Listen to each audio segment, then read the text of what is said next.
Hello and welcome back. Thank you for joining me again. That means my prologue didn't scare you away too much, which I'm thankful for. What an emotional roller coaster of a week last week was. Um Starting off the week, obviously super excited that oh my god, this is launch week for the podcast. Then you kind of go into like the nervousness, trying to make sure everything's set up right throughout the week, making sure I had everything prepared to go. And then it was Thursday. Woke up super excited, podcast day. And then Thursday night. Thursday night, there almost was no podcast. Oh my God. The amount of little technical things that go into publishing and posting a podcast is insane and things I would never even think of, right? So, for instance, my laptop, my Mac, is probably 5, 6 years old. It doesn't have a lot of the storage capabilities that it should. So, getting this huge audio and video file in general on my laptop was already a struggle. But when I got to YouTube, it kept like denying the video. And I was like, what is going on? It was like, you can't have a video that's longer than 15 minutes. And I was like, well, I know that that's not right because when I listen to a podcast, I go on YouTube to watch it. I could list 1,000 videos that are longer than 15 minutes on YouTube. Turns out you have to be verified. So I had to go through that process. Same with Spotify. Finally, as in a couple days ago, figured out Apple as well. Got my podcast on Apple Podcasts. However, one day, like a day or two before that, I was listening to my music on shuffle, and I love my AirPods, right? But I like to use my classic wire, basic white Apple headphones. Listening to my music on shuffle, and all of a sudden I hear hello, hello, hello.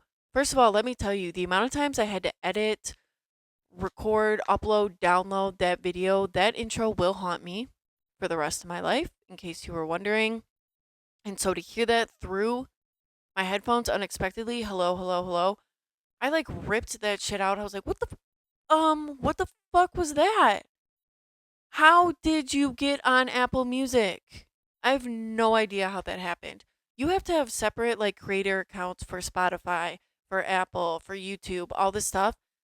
I have no idea how the wires got crossed when that got to Apple Music, approved as a 39-minute song, might I add. I was like, what the hell? What the hell? I'm currently trying to get that taken down. I don't know how to delete that off Apple Music. It might just stay. It might just stay there. But Thursday, like past midnight into Thursday night, when I finally got the YouTube video uploaded, for a split second, I was just relieved. Whew. Okay, I did it. I got it. We're rolling. We're good. But then I was instantly hit with so much anxiety. And I think it was different than Spotify because on YouTube I could actually see my face. It's published on the internet. The internet is forever. And I was like, oh my God. I was pacing around my apartment listening to it. And I was like, I don't like what I said there. Why did I say that? I think I just need to take it down. I need to re record it or maybe not do it at all. Maybe this was a mistake. Maybe I should not have done this. Ever since I bought the equipment, I have constantly been on the lookout for signs that what I'm doing is okay. I'm capable of doing this. I should be doing this. Any little thing I could cling on to. And I had no bigger sign than Thursday night. So I don't know if a lot of you are into astrology.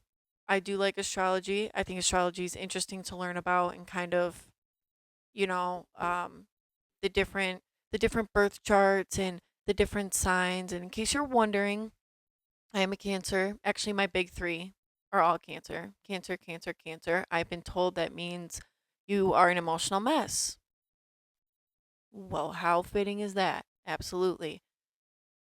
So, because I like astrology, I have the app CoStar, and I used it a lot more in college to kind of look through the birth chart, and it gives you like a day to day, month to month, year to year on what to expect. And Although I don't read into it that much now, I do have a widget set up on my phone for CoStar for their daily quote. And it's supposed to like align to you for that day. And it's always just something I like to see on my screen. You know, sometimes it gives you a little bit of motivation, or sometimes CoStar is telling you to chill the fuck out, whatever it is. And because this was past midnight when I was dealing with the anxiety struggle of the YouTube video, my new quote for the day changed, right? So as I'm looking on YouTube, I was looking at it through Google because I wanted to see my channel from like how other people would see it. And I decided, I do need to take it down. So I go to leave Google, I go to swipe to the actual YouTube app on my phone so I could delete it. And as I'm swiping, I see my CoStar quote for that day. And if you're watching it, I'm going to try and put it up to the screen so you can see it. I like cropped and zoomed it in, but it was keep it up. And obviously, in terms of CoStar, they're saying keep going, keep doing what you're doing. But what a crazy, whether you believe in astrology or not, a crazy coincidence to have my quote be keep it up as I'm debating on taking that YouTube video down. Now, for anyone else that struggles with anxiety, that shit is annoying. It is annoying. It makes you miss out on opportunities, on events, on meeting people, going to new places, whatever it is. That voice, that annoying ass voice in your head that brings out every absolute worst case scenario that can possibly happen, right? And that's what I was battling that night. I was like, I'm going to wake up in the morning. My job's going to fire me for posting this. My parents are going to be banging down my door after driving 5 hours, going, why the fuck did you do that? My family's never going to talk to me again. I was so panicked. But after seeing that quote and taking it as a sign, I just went to bed and I obviously kept the video up. And man, oh man, did you guys make me feel so thankful that I did. I immediately woke up that Friday morning to text messages. I got text messages all throughout the day, and not just like, oh, cool, I listened to it. You guys were sending me paragraphs of all your love, all your support. I was getting Snapchats constantly throughout the day, the nicest Instagram messages and DMs. You guys were sending me pictures of you listening to the podcast, of you watching the YouTube video. And all throughout the day, I was just like, holy fuck. It was the coolest thing to experience. And when I went to bed that night, I checked the views and I was astonished. You guys, deadass, I would have been happy if like 15 people watched it. I would have been like, okay, that was a success. We're going to go for episode number 2 now. When I saw over 90 people watched it by the end of that Friday, and I know compared to other videos you see on YouTube, that number may seem so insignificant, but to me, that is enormous. That over 90 people at that time took 39 minutes out of their busy life. We're all fucking busy all the time. To listen and to watch me tell that story was incredible to me. So I don't think you'll get a lot of videos or podcasts without me showing some sort of appreciation, because that is just enormous for me. I loved it. Thank you. Thank you. Thank you. For today's episode, to get into the meat and bones of, well, is that the saying? Meat and bones, nitty gritty. Ew, that actually sounded way worse. You know what I mean. To get into like some of the details of my life, right? To get into some of these stories, I thought it would be a good idea to talk about my occupational journey that I have had throughout the years. High school to now, I have had 14 jobs. Count it, clock it. You heard that right. 14 jobs. Now, I'm going to give myself a little bit of credit. Obviously, one of them was my first job in high school, and 9 of them were during college. Some of them were meant to be short term, right? I had a summer internship. I had a student ambassador job that was only for 1 semester. And then giving myself a little bit more credit, there were times I had to work more than one job at once. So I thought it'd be a good idea. I rated I rated all 14 jobs from the job I liked the most to the job I liked the least. And now I'm not going to get all 14 in this video. This is kind of be like a going to be like a two-part series here because of course you guys it's me. Every job is going to come with some sort of chaotic crazy situation that I encountered, especially further down the list we go. Starting off at number 1 is going to be the job that I left here for, the radio station job. Again, an outside sales rep. Super cool to travel around, to get to write commercials, to make the advertising plans. I met so many incredible business owners in that Blue Water area. It was a cool experience, but my favorite part was the concerts. I loved going to the concerts, even though they were all majority country, and I'm not a huge country fan. They were cool to be a part of, and you got to meet the artists. Not that I knew a lot of the people that I was meeting, but I got a lot of autographs and pictures. And one of the artists that I did know was Rodney Atkins. And I remember walking up to meet him, shaking his hand. I was like, damn, I'm kind of really drunk to be meeting Rodney Atkins right now. That event, little spacey, I'll let you know. But in my subconscious, it tells me he was a nice country man. I think he was. I think he was cool to meet. I have a picture with him. Kind of the best I got for that one. But it was cool to meet. It was cool to meet him. One of the classic stories of my radio first experience that kind of got to be known throughout the workplace that I had to share was the day me and my sales director were driving around dropping off concert tickets to some of my clients. Obviously, we always go to their business to meet these business owners and to talk with them, and I thought that's what we were doing. In my defense, especially in downtown Port Huron, there are a lot of businesses like in homes, right? Like in old homes.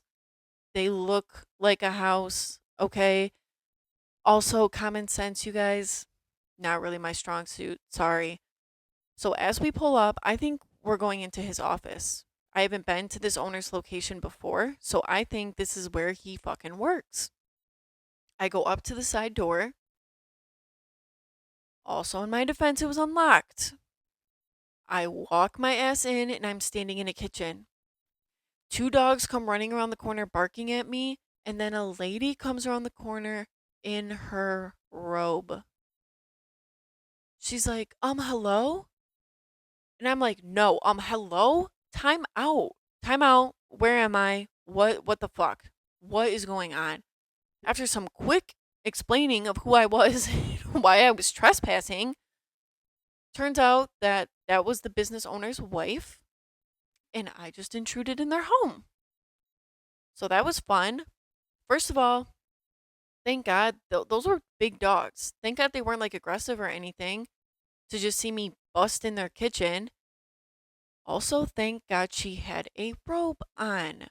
There's like 10 different ways that that story could have gone significantly worse. I was so embarrassed.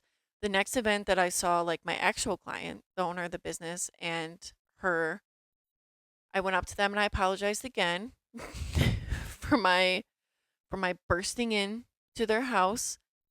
And then I was like, honestly, you guys will never see me again.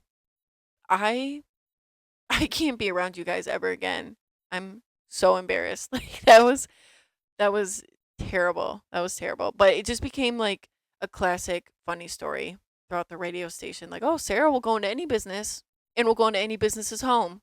That just kind of became the thing. So I had to share that story here as well. The radio station was one of the jobs I worked at the longest, a little under 2.5 years working there. And like I said, overall, very, very fitting for the number one spot. I liked it there. Number two, coming in hot at number two, may be surprising to some people, but my very first job earns this spot, Arby's. I am so serious. Arby's is the number two spot because it was a vibe working there. All right. If you'd asked me at 16, I would have said, no, I didn't like it. But looking back, hell yeah. I worked with a really close friend of mine. And whenever we closed, like I'm saying, no more customers. You're doing all your last minute shutting down duties. Grab some alcohol from the car, maybe take a shot or two. You're vibing with the speakers up, mopping the floors. Not saying I did or didn't do this, but maybe sometimes a chicken tender or a couple mozzarella sticks accidentally fell into the air fryer and I had to eat them so they didn't go to waste. Okay? There are, I have so many stories about Arby's as well. Shit getting thrown through the drive through window. Some of the arguments you would have with people like cashing them out, I'd be like, why is there this many complications over fucking curly fries? Like, what actually is going on? There was actually one time, and let me just say in general, any fast food place that's open past 11 in Port Huron, you're already asking for it. You're already asking for the crazy stories. This guy called in threatening our location because we didn't serve ice cream. Not because our ice cream machine was down that we didn't have, not because we didn't serve him ice cream that we didn't have, simply due to the fact that Arby's did not serve ice cream. Threatened our place so bad to the point that at the end of my shift, my manager actually had to walk me out to my car, thinking this man was going to jump out of an Arby's bush and fucking stab me. I don't know. Something crazy was always happening, especially during the night shifts. Again, if you'd asked me when I was 16, 17 working there, I would have said no, I didn't like it, but comparatively speaking to all the other jobs, it definitely earns the number 2 spot.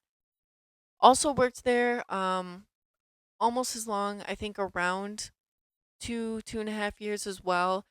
If you're counting the fact that, my full senior year, but then coming back the summer, a freshman year of college, worked there on holiday breaks and stuff, worked there. And I'm also combining it with the fact that I transferred to the Kalamazoo one for a little bit, kind of like an easy job transfer for me there. Number three.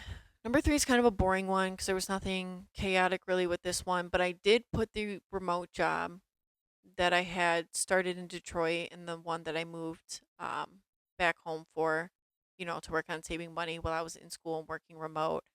I was a programmatic marketer for a media company. And I honestly think I put this one as number three solely for the benefits, you guys. It was the highest paying job that I had, the best 401k, best health coverage. Like, I really liked it in terms of that aspect. And when I was in Detroit, I got to do some of their group events. It was the first time I did a pedal bar. We did a pedal bar through downtown Detroit. So things like that were fun. The job itself, though, programmatic marketing, not my forte, not my favorite. Wasn't a huge fan. I think I worked at that company under a year.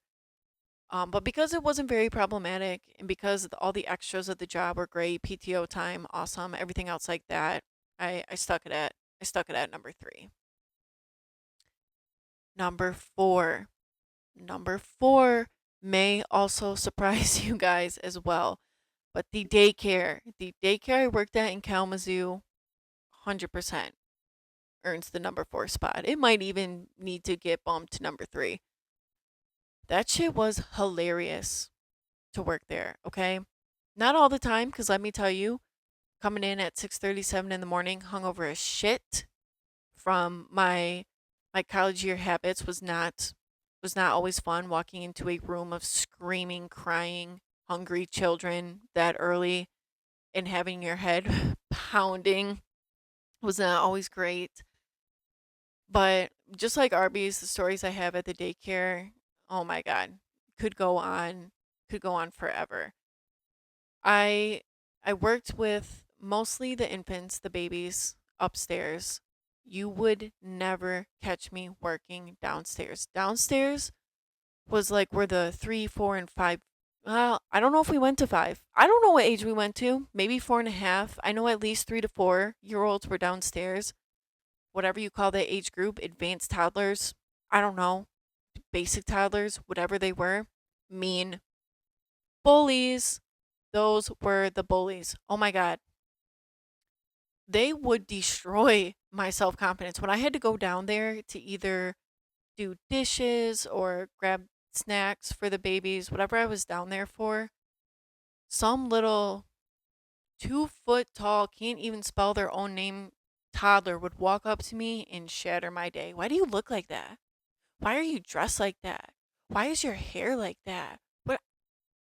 I'm like, girl, I'm working on 2.5 hours of sleep. I probably need to step aside and puke.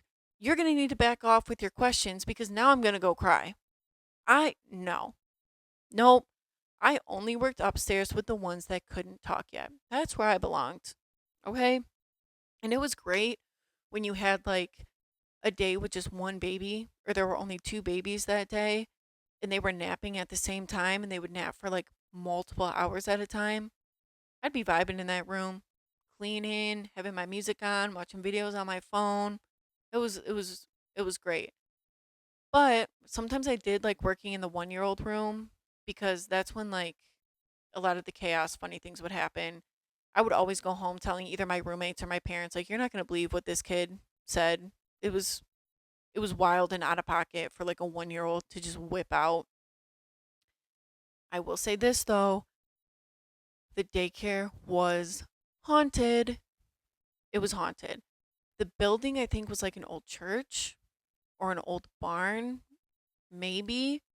But I swear to God that shit was built in like 1802, and there were some ghosts in there with us. I heard stories all the time about different experiences some of like the other daycare workers had. I had one experience for myself when I was working in the room with the 1 and 2 year olds. There was three of them this particular day. They're all running around playing. All of a sudden they all stop. I'm talking same time stop, look up in the corner, and are like waving.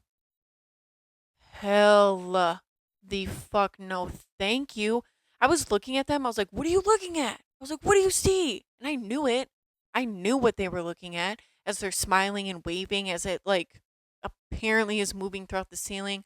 Oh my God. I was so freaked out. I was about to be like, I don't know what you three are doing, but I'm out. You can have fun with your new friend. I'm hitting the road. I'm not dealing with that. I hated when I had to open, and it was early. I don't know, like 5:30, 6 in the morning, had to open. So like in the winter time and it was still pitch black, walking in there, I refused to go downstairs to do any opening stuff because I knew, or not I knew, I was afraid it was going to be some paranormal scene. Like chairs were going to be thrown, crayons were going to be everywhere. There was going to be something threatening message written on the wall in crayon. Like I was just like, no. Mm-mm. Nope, the ghost's name was Steve, which I think is funny that they collectively named it Steve. I was here for that name, but I was not here for the ghost in general. Mm-mm. Too scary, and I didn't like that only the kids could see it. That freaked me out more. No. Overall, though, the daycare was was funny. It was a funny job to work at with the kids. I will say, best birth control that I've ever had. Hell no. When you saw a mom walk in that had like kids in multiple rooms, watching her for like 2 minutes drop off this kid, go to the other room, drop off this kid. She's got like six backpacks on. I was like, that's not going to be me. Heck, no, thank you. No, thank you. I did work at the daycare for a while. Feels like I only worked there for a short time, but I actually worked there a couple months before COVID, all through COVID, and a little bit after. So I don't know if it was like just under 2 years or a little over 2 years, but I did work there for a bit. And again, at the time, no, I would have told you I didn't like it. But looking back, quality, solid choice for number four, right? Moving on to number five, which I don't really know why I put this at number five. I think it's just because it's kind of not really another like problematic one, was Jimmy John's. I was a delivery driver. Sometimes I just worked inside the store as well. You kind of just got thrown wherever. I think maybe it was like my junior year of college, maybe that I did this job for a little bit. I will tell you, you know how when you work for a chain business, there are some locations, and I'm not saying headquarters, but some locations are either like franchised or kind of like a training. location, and they do things by the book times 10. And that's how this Jimmy John's location was. So it was highly suggested that you basically like run to the delivery car when you had a delivery. Hell the fuck no. I am not sprinting to my car with a number 4 turkey ass Tom so someone can get it 20 seconds sooner. My car's literally parked right outside that door. I'll give you a brisk walk. I'll move quickly, but I'm not cheetah sprinting through this parking lot for someone's delivery. Okay? No. Hell no. I will say for tip purposes for Jimmy John's was a little rough because mind you, people are ordering like one sub, right? A $7 sub, you could get like a 50-cent tip. So although you don't have to drive far for Jimmy John's deliveries because they have it, calculated each store's delivery zone, you're not driving X amount of miles or X amount of minutes because that's why they are able to be super fast. And that's why there's so many locations. So driving around all day didn't feel like you were wasting a lot of gas, but in terms of getting tips, I would drive 11 minutes one way, 11 minutes back, and they would give me like 2 quarters. I'm like, well, okay, fuck me, I guess. Other than that, though, the job was really kind of, again, like I said, not problematic. It was easy in terms of everything is laid out in a way because they want you to be fast. This. Cleanup was easy, setup was easy. Didn't necessarily mind it. I just think in terms of maybe in terms of money is why I quit. I worked there for maybe like 7 or 8 months. It was not a long job for me there. Um, the next job, super exciting to mention, my student ambassador job with Xfinity, and I get to tell you about my Xfinity scandal. The job was a little weird. I don't remember the interview process at all because I don't think there was one. I never talked to anyone on the phone, anyone on Zoom. I think I signed up through a link and they were just picking people. I don't remember the process because, like I said, I don't think there was one.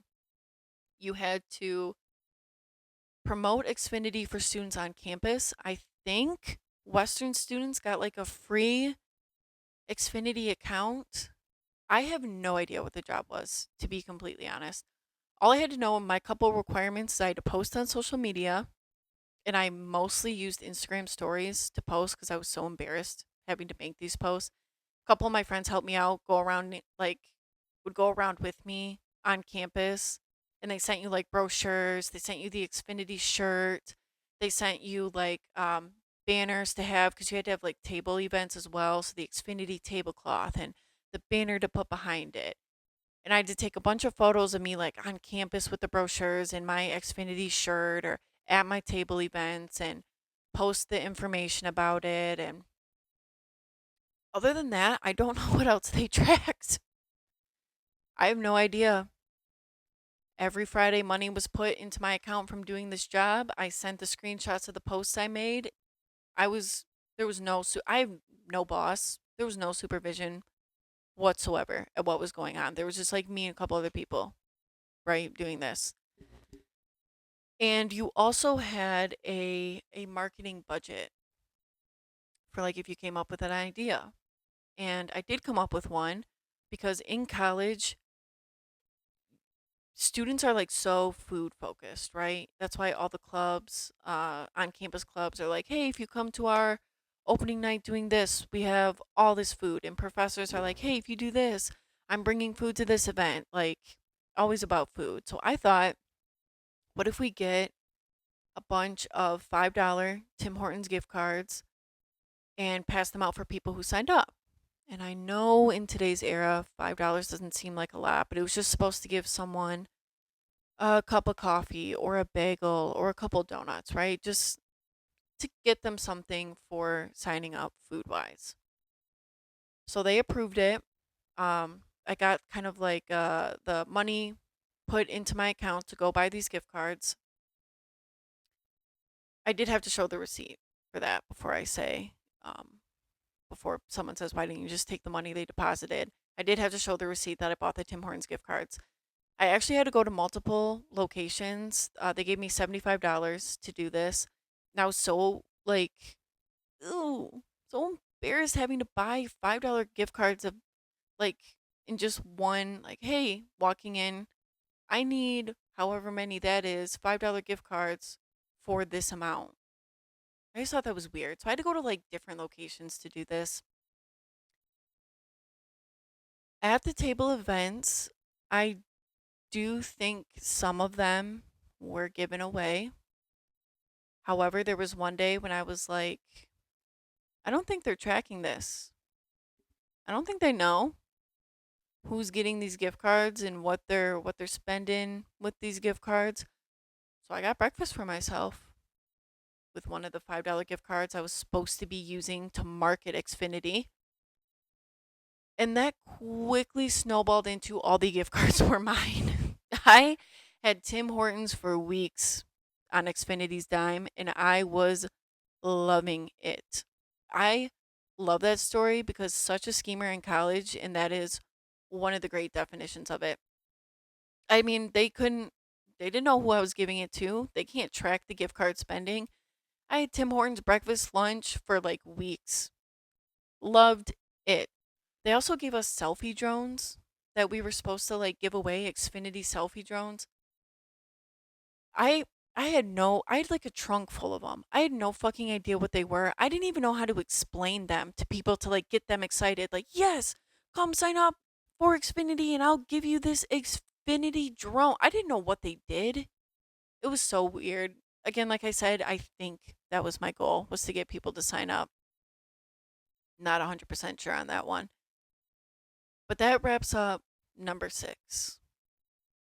Next week's video, I will go through 7 through 14, which I'm equally excited to describe those jobs as well. Having 14 jobs, you get a lot of experience in a lot of different ways. Customer service skills are a 10 through these 14 jobs, all right?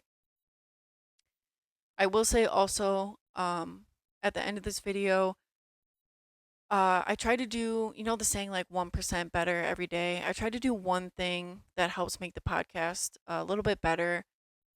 It, because at the end of the day, I'm also branding myself, right? So one exciting thing I got to do is I have my Linktree account and set up in the bio of the Instagram for the podcast. It'll have a link to my YouTube channel, Spotify, Apple Podcasts, not Apple Music, and my TikTok, my threads. I'm still working up the nerve to post on TikTok. That'll come in a little bit with the content on there. But that was fun to get to pick the themes and to make my link tree look a lot nicer than just kind of having the two random links like before. So that was exciting as well. Again, as always, I appreciate the love. I appreciate the support. I am excited to see you here, same time, same place next week to go through the rest of my list of wonderful jobs and experiences that I had. I hope you all have an amazing weekend. And remember, don't do anything I wouldn't do.